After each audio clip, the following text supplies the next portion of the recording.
సుమన్ టీవీలో మీ business promotions కోసం ఈ కింది నెంబర్ను సంప్రదించగలరు.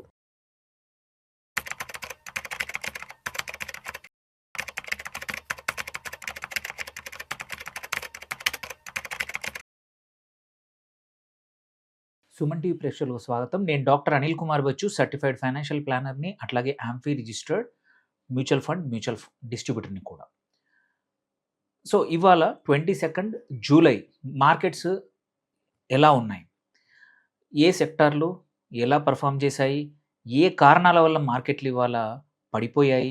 ఇవన్నీ కూడా ఈ వీడియోలో తెలుసుకుందాం. దీంతో పాటు రేపు ఎలా ఉండొచ్చు మార్కెట్ అనేది కూడా చిన్నగా నేను నా వైపు నుంచి అనాలిసిస్ ఇస్తాను. ఫస్ట్ థింగ్ పక్కా ఇవాళ మన కంటిన్యూడ్ ప్రెషర్స్ ఏవైతే ఉన్నాయో, భయాలైతే కంటిన్యూ అయ్యాయి ఇవాళ కూడా మార్కెట్‌లో. మనం చూసాము క్రూడ్ ఆయిల్ 93 నియర్లీ 3% ఇవాళ ఒకరోజు పెరిగింది. సో, ఇన్‌ఫ్లేషన్ భయాలనేది మాత్రం పక్కా మార్కెట్‌ని వెంటాడుతా ఉన్నాయి. అందుకే ఇవాళ చూస్తే మార్కెట్ నిఫ్టీ వచ్చేసి 24,000 దిగువన 23,996 అంటే నియర్లీ 191 పాయింట్లు ఆర్ 0.7% పడిపోయింది. అట్లాగే సెన్సెక్స్ కూడా 715 పాయింట్లు పడిపోయి 76,755 దగ్గర ఎండ్ అయింది ఇవాళ. ఓన్లీ ఈ రెండే కాదు, మనం తీసుకుంటే బ్రాడ్ మార్కెట్ చూసుకున్నా, బ్రాడ్ ఇండిసెస్ అన్నీ చూసుకున్నా, మార్కెట్ ఇండిసెస్ చూసుకున్నా, స్మాల్ క్యాప్ ఒక 1.58%, మిడ్ క్యాప్ ఒక 1.11% కూడా పడిపోయాయి. బ్యాంక్ నిఫ్టీ కూడా ఒక 1.23% వరకు పడిపోయింది ఇవాళ. సో, దీంతో పాటు స్పెసిఫిక్‌గా సెక్టర్స్ చూసుకున్నా సరే, మోస్ట్ ఆఫ్ ద సెక్టర్స్ ఇవాళ రెడ్‌లోనే ముగిశాయి. ఎక్సెప్ట్ నిఫ్టీ ఎఫ్ఎంసీజీ ఒక 0.8% మాత్రం పెరిగింది. నిఫ్టీ ఆటో 0.17% పెరిగింది అంతే. సో, నిఫ్టీ మెటల్ అన్ని సెక్టర్స్ అన్నిటికన్నా ఎక్కువగా మాత్రం ఇవాళ మార్కెట్ ఇండెక్స్‌లు చూసుకుంటే పడిపోతే మాత్రం నిఫ్టీ రియాల్టీ ఒకటి 2.66%, అట్లాగే నిఫ్టీ మీడియా కూడా 2.61%, నిఫ్టీ పిఎస్యు బ్యాంక్స్ కూడా ఇవాళ ఎక్కువగా కరెక్ట్ అయ్యాయి. ఐటీ కూడా ఎక్కువగా కరెక్ట్ అయ్యాయి. సో, ఇవాళ టాప్ గెయినర్స్ చూసుకున్నా మనం లార్జ్ క్యాప్‌లో Bajaj auto, TVS motors, Nestle India, Polycab India and Bosch limited ఇవన్నీ కూడా 1-3-4%. Bajaj auto especially wonderful results వచ్చాయి. నిన్న క్వార్టర్లీ రిజల్ట్స్. దానికి తగ్గట్టే ఇవాళ హ్యూజ్ బయింగ్ కూడా జరిగింది. అందుకే 5.72% బజాజ్ ఆటో పెరిగింది ఇవాళ. మిడ్ క్యాప్‌కి వచ్చినప్పుడు ఇక్కడ కూడా అంతే. కొన్ని స్టాక్స్ బాగా పెర్ఫార్మ్ చేశాయి. Especially Mahindra and Mahindra finance 8% పెరిగింది. కళ్యాణ్ జ్యువెలర్స్ కూడా 3.31%, ఏజిస్ లాజిస్టిక్స్ కూడా అంతే. పూనావాలా కూడా మంచి రిజల్ట్స్ తర్వాత బాగా ఇచ్చింది. అండ్ యూబీఎల్ కూడా ఒక 1.8% పెరిగింది. స్మాల్ క్యాప్‌లో కొన్ని ఇమామి పేపర్ మిల్ గానీ, కొన్ని ఎంపీకే స్టీల్స్ అని ఇవి మాత్రం బాగా పెర్ఫార్మ్ చేశాయి. And in terms of bigger losers తీసుకున్నా సరే ఇవాళ మనకి లార్జ్ క్యాప్‌లో Adani green 4.5%, Lupin limited 4.29. Especially ఏంటంటే జెనరిక్స్ మీద ఒక 2 సంవత్సరాల తర్వాత 100% టారిఫ్ అని ట్రంప్ ఏదైతే అన్నాడో దాని యొక్క భయం కంపల్సరీ ఇవాళ ఫార్మా మీద పడింది. లుపిన్ హ్యూజ్ సెల్ ఆఫ్ చూసాము. అట్లాగే indigo prices, crude oil prices పెరగడం వల్ల మళ్ళా ఇండిగో కూడా 3.54% పడిపోయింది. డిఎల్ఎఫ్ రియాల్టీ నేను చెప్పాను. అట్లాగే ఇండియన్ బ్యాంక్, పిఎస్యు బ్యాంక్స్‌లో 3.25% డౌన్ అయింది. సో, అదే మిడ్ క్యాప్‌లో కూడా చూసుకున్నా ఓఎఫ్ఎస్ఎస్ ఏదైతే ఉందో, ఒరాకిల్ ఫైనాన్షియల్ సర్వీసెస్, ఇది కూడా ఒక 6.7% డౌన్ అయింది.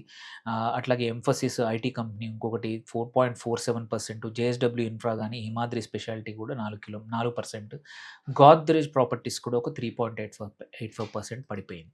సో, ఇవాళ మాత్రం చూసుకుంటే మేజర్ భయాలు మాత్రం నేను చెప్పినట్టు మనకి ఒకటి వోలటైల్ గ్లోబల్ పరిస్థితులు ఏవైతే ఉన్నాయో అదొకటి, రైజింగ్ క్రూడ్ ఆయిల్ ఒకటి, కన్సర్న్స్ ఒకటి. ఇంకోటేంటంటే డొమెస్టిక్‌గా ఇన్‌ఫ్లేషన్ ఇంకా పెరిగే అవకాశం ఉంది. క్రూడ్ ఆయిల్ ప్రైసెస్ ఇంకా కంటిన్యూడ్‌గా ఇట్లాగే పెరిగితే మాత్రం ఇన్‌ఫ్లేషన్ పెరిగే అవకాశం ఉంది అనేది మాత్రం కాషియస్‌గా ఇన్వెస్టర్స్ ఉన్నారు. అందుకే కొన్ని చోట్ల సెల్లింగ్ ఆఫ్ జరిగింది. సో, ఇప్పుడు మాత్రం ప్రాబబ్లీ బ్రెంట్ క్రూడ్ కొంచెం ఇంకా జంప్ అయిందంటే, $100 జంప్ అయిందంటే మాత్రం ఇంకా కొంచెం సెల్ ఆఫ్ చూస్తాం. ఇంకా కొంచెం భయంగా ఉంటుంది. రూపీ కూడా ఇంకా వీక్ అవ్వచ్చు.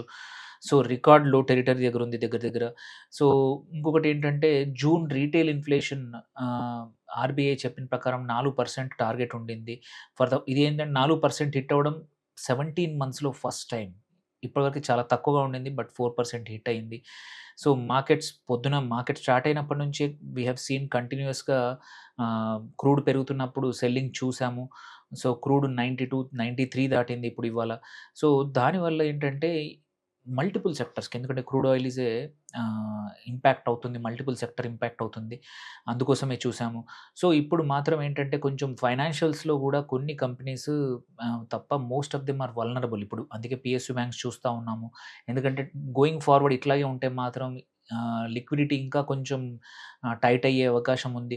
అట్లాగో మ్యాక్రో అన్‌సర్టెనిటీ అయితే అంత తొందరగా పోయే అవకాశం లేదు. సో, అందుకోసమే అండ్ దాంట్లో నుంచి ఫార్మా మీద ఇటు అమెరికా నుంచి టారిఫ్ అది ఎంతవరకు నిజమవుతుందో తెలీదు. బట్ ఇన్వెస్టర్స్ మాత్రం భయపడుతున్నారు. సో, ఇవన్నీ చూసుకొని మాత్రమే ఇవాళ బ్రాడర్ మార్కెట్స్ ఇలాగా ఉన్నాయి. గ్లోబల్ మార్కెట్స్ మాత్రం ఏంటంటే మోస్ట్ ఆఫ్ దెమ్ యెస్టర్‌డే బాగానే క్లోజ్ అయ్యాయి. సో, ఆ లెక్కన చూస్తే హోప్‌ఫుల్లీ రేపు మాత్రం మళ్ళీ ఇప్పుడు 24,000 రీచ్ అయింది ఇవాళ. సో, ఇది అంతా బాగుండి రేపు కొంచెం ఓవర్‌నైట్ మళ్ళీ గ్లోబల్ మార్కెట్స్ కొంచెం బెటర్ పెర్ఫార్మ్ చేస్తే మాత్రం రేపు కొంచెం పాజిటివ్‌గా క్లోజ్ అవ్వచ్చు. పాజిటివ్‌గా ఓపెన్ అవ్వచ్చు మార్కెట్. అండ్ కొన్ని కంపెనీస్ ఇవాళ రిజల్ట్స్ అనౌన్స్ చేస్తున్నాయి. వాటి బేసిస్ మీద కొన్ని సెక్టార్‌లు, కొన్ని కంపెనీస్ సెలెక్టివ్ స్టాక్స్‌లో రేపు బాగా పెర్ఫార్మెన్స్ రాబోతోంది. సో, ఇన్ ద ఎండ్ ఏంటంటే మాత్రం కాషియస్‌గా ఉండడం బెటర్. ఇప్పుడు పెద్ద రిస్కులు తీసుకోకండి. ఏదైనా మంచి కంపెనీస్, క్వాలిటీ కంపెనీస్ అండ్ రీసెంట్‌గా పెర్ఫార్మెన్స్ బాగున్న వాటి పైనే మాత్రమే ఫోకస్ చేయండి. ఈ ఒక్కసారి ఈ యుద్ధం క్లారిటీ వచ్చేంత వరకు క్రూడ్ ఆయిల్ కొంచెం మళ్ళీ $80, $90 దిగువొచ్చేంత వరకు మాత్రం కాషియస్‌గా ఉండి కొన్ని సెలెక్ట్ స్టాక్స్, సెలెక్ట్ సెక్టర్స్‌లోనే మనం ట్రేడ్ చేస్తే మంచిది. సో, కొన్ని రోజులు మాత్రం ట్రబుల్ టైమ్స్ కనబడతా ఉన్నాయి. ఇన్వెస్టర్స్ ఏంటంటే ఇప్పుడు కొంచెం ఈ rupee weakness, inflation pressure, crude oil పెరుగుదల చూసి జాగ్రత్తగా ఉంటే మంచిది. Thank you for watching. Signing off doctor Anil Kumar Bachu.